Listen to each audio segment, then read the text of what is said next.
The Lord be with you. And with your spirit. A reading from the Holy Gospel according to Saint Luke. Glory to you, O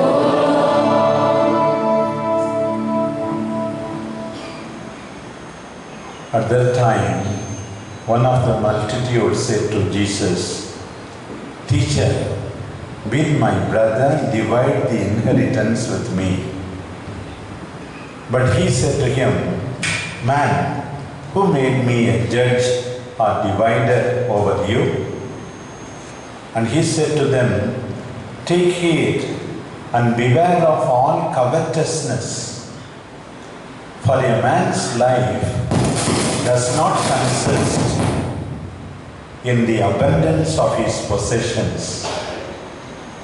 And he told them a parable, saying, "The land of a rich man brought forth plentifully. And he thought to himself, 'What shall I do? But I have nowhere to store my crops.' And he said, 'I will do this. I will pull down my barns and build larger ones, and there I will store all my grain and my goods. And I will say to my soul, Soul, you have ample goods laid up for many years. Take your ease, eat, drink, be merry.' But God said to him, 'Fool, this night your soul is required of you, and the things you have prepared, whose will they be? So is he who lays up treasure for himself and is not rich toward God.'" The Gospel of the Lord.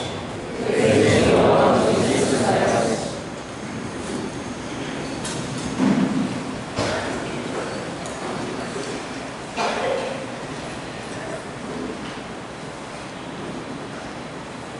My dear brothers and sisters in Christ Jesus, my dear children. So to the children, one question first. You want to study and then get good grades, good marks, no? Is it not? Yes or no? Sure. Then go to high school, then to the college, then some professional studies. Why do you want to study well? Just pass mark is enough, no? Why do you want to study well? Tell me, why you should get good marks?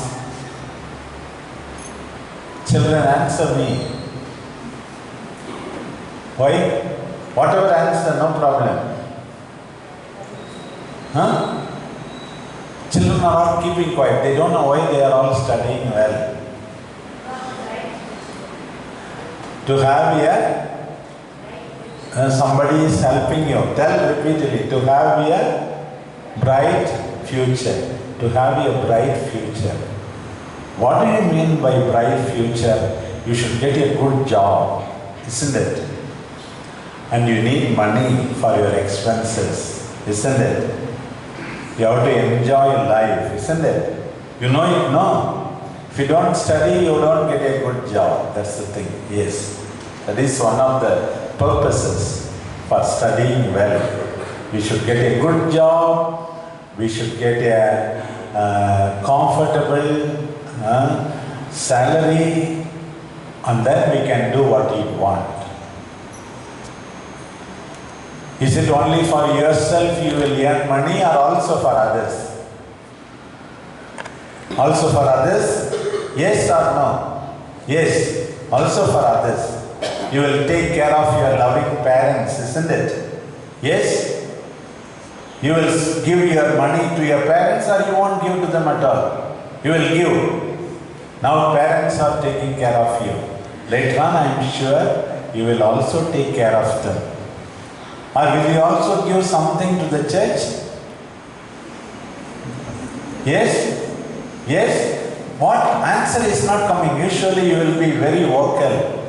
Yes? You will also give something to the church or not? Yes, you will give something to the church. What about the poor and the needy, beggars? You will give them also when you have sufficient money? Yes, yes. At least now you are saying yes. I wish that it come to fruitfulness when you grow up. That's it. Today, my dear brothers and sisters, the Lord is telling us, money is not everything. Wealth is not everything. The first reading from the book of Ecclesiastes, the great preacher says, everything is vanity, futile, useless.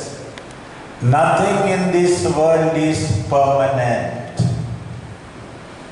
Don't think you are going to live for 150 years. Don't think you are going to live eternally here. Only spiritual realities are permanent. God is permanent. Remember that. See God above everything. Nothing is permanent. You give your life for a particular cause. One day you think, my God, everything is useless. Why I labored at all? You will regret one day.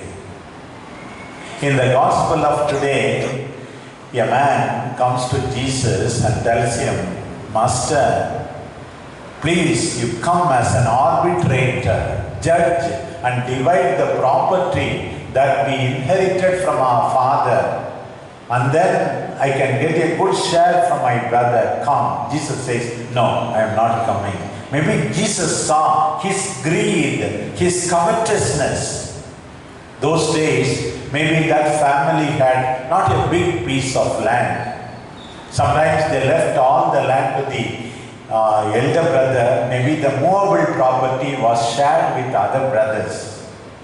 Jesus saw his covetousness. So Jesus tells us the parable.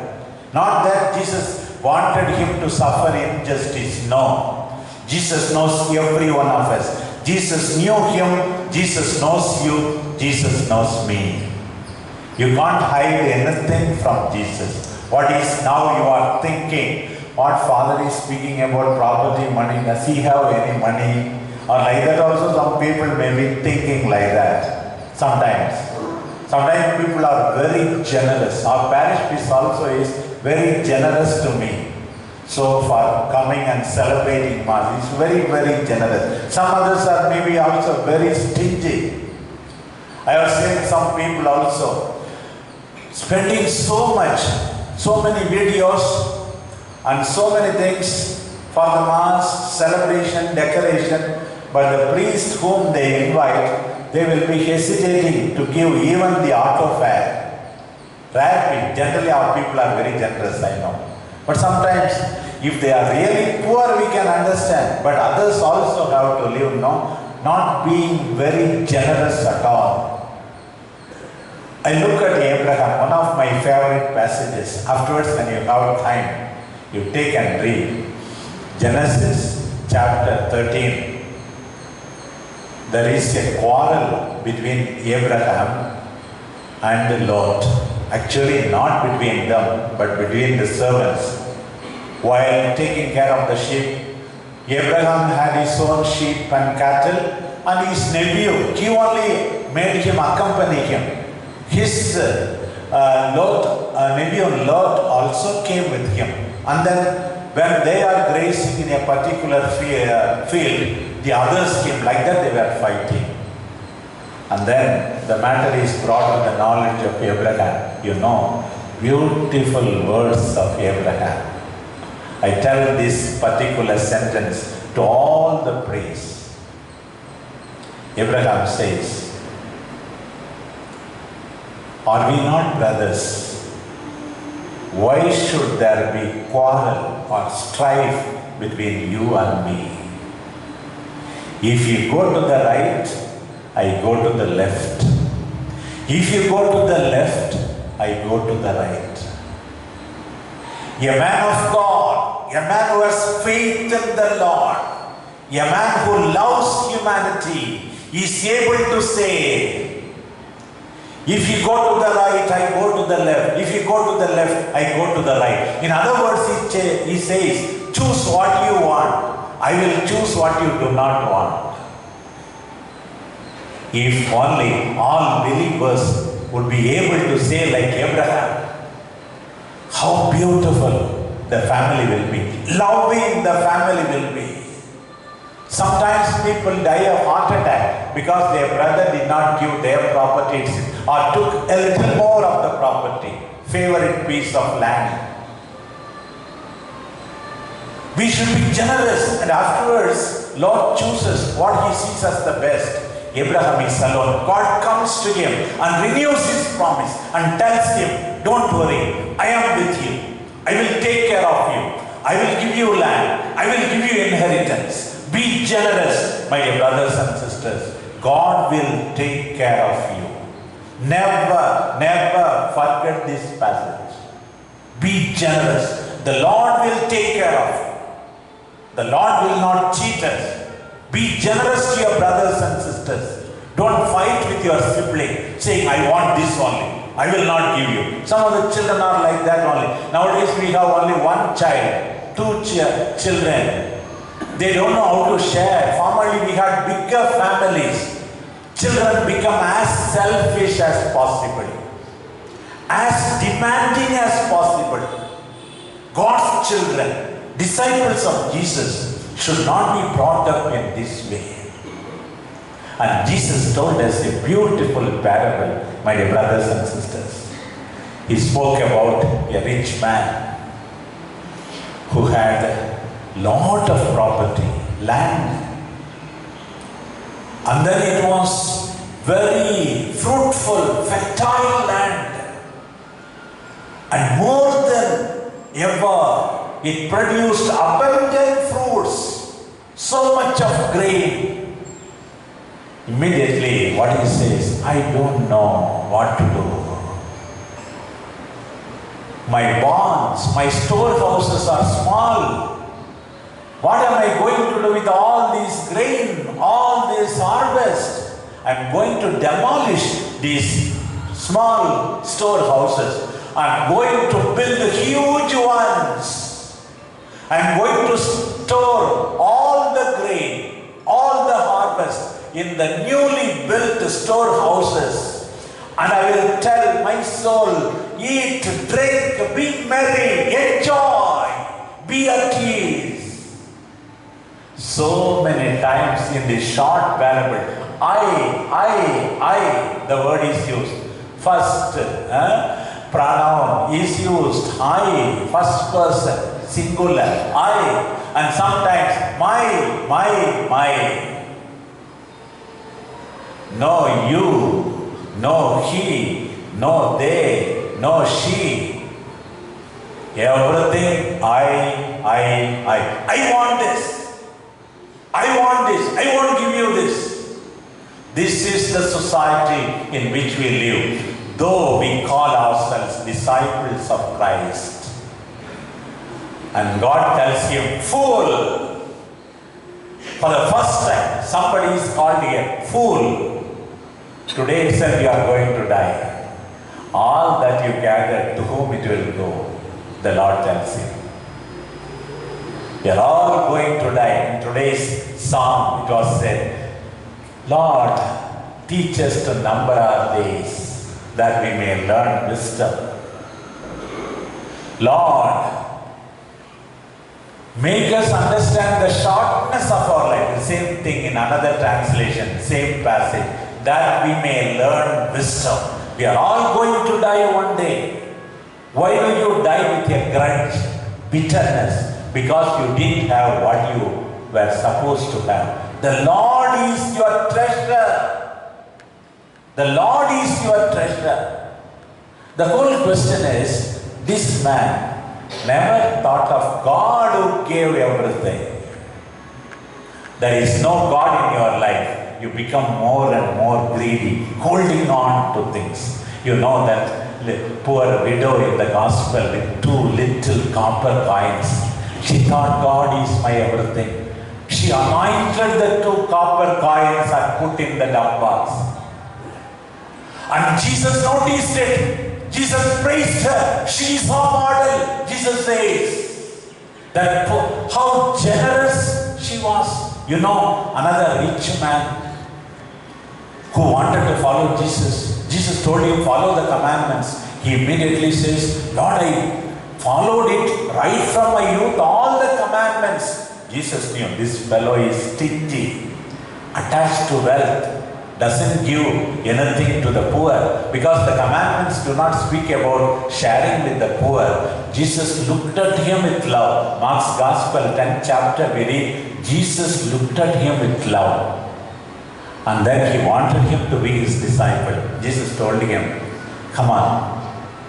He gives 5 verbs. Go, sell, give, come, follow me. Give to the poor and then follow me. Go, sell, give, come, follow. He goes, that's all. He doesn't want to share. He doesn't want to share. That man didn't want to share. You know the story of Zacchaeus, children. He was very short. He climbed the tree, sycamore tree, and then watching to have a glimpse of Jesus. And then Jesus looks at him. Come on, come down. I want to dine with you. He goes there. People are speaking about him. This fellow is a sinner, unjustly amassed wealth. And then see the response. Lord, I am going to give half of my property to the poor. I am going to restitute 4-fold. If I cheated somebody 1,000 rupees, I am going to give that person 4,000 rupees. Jesus says salvation has come to this house. Not all rich people are bad. When people are sharing, Jesus appreciates. Matthew the tax collector has a dinner for all the sinners. Generous. And the woman, just before the death of Jesus, Mary, costly ointment. Maybe she wanted to sell it to build a house, but Jesus is said, I will give to my Lord. Generous. And Nicodemus, 30 kilos of so many things, bringing to bury Jesus. Generous. Sandalwood and perfume. Everything generous. The Lord looks at your generosity. This man in the parable didn't think of God. Didn't think about our relatives. Didn't think about the poor. My dear brothers and sisters, God has blessed you. I always tell some of my relatives, I have been supported not by the rich people, ordinary people, simple people who are not very rich. They have given what they have. And they have brought me up, even now help me in so many ways. Not the richest of the rich. I tell some of them, you know, some of the people in Bangalore who support me are not richer than you, mind it. Only that people have a loving heart in helping priests, helping the poor, helping the church, helping the relatives. Relationship with God counts more than everything. Relationship with our relatives counts more than everything. We are not going to carry everything when we die. Make an examination of conscience. Do you think all that you possess are really needed for you? Do you think God will judge you? Oh, you have 1,000 toys, so you come to heaven. No, not at all. The person who has gathered so many toys, will he come to heaven? Sometimes we pity the children who are building castles near the seashore on the sand. The children do not know the waves will come and demolish all these houses they have built. We look at them, laugh at them. The Lord will be laughing at you, adults. See, this man is going on building, buying, gathering jewels, sari, so many saris, which not even once a year she is not going to wear. poor thing, she is going to die. Same thing, the Lord will be making fun of us. We are not permanent. We are not eternal. God is eternal. Relationship is permanent. Loving, sharing, kindness. May we be touched, my dear brothers and sisters. The great Alexander had his kingdom in 3 continents, it seems.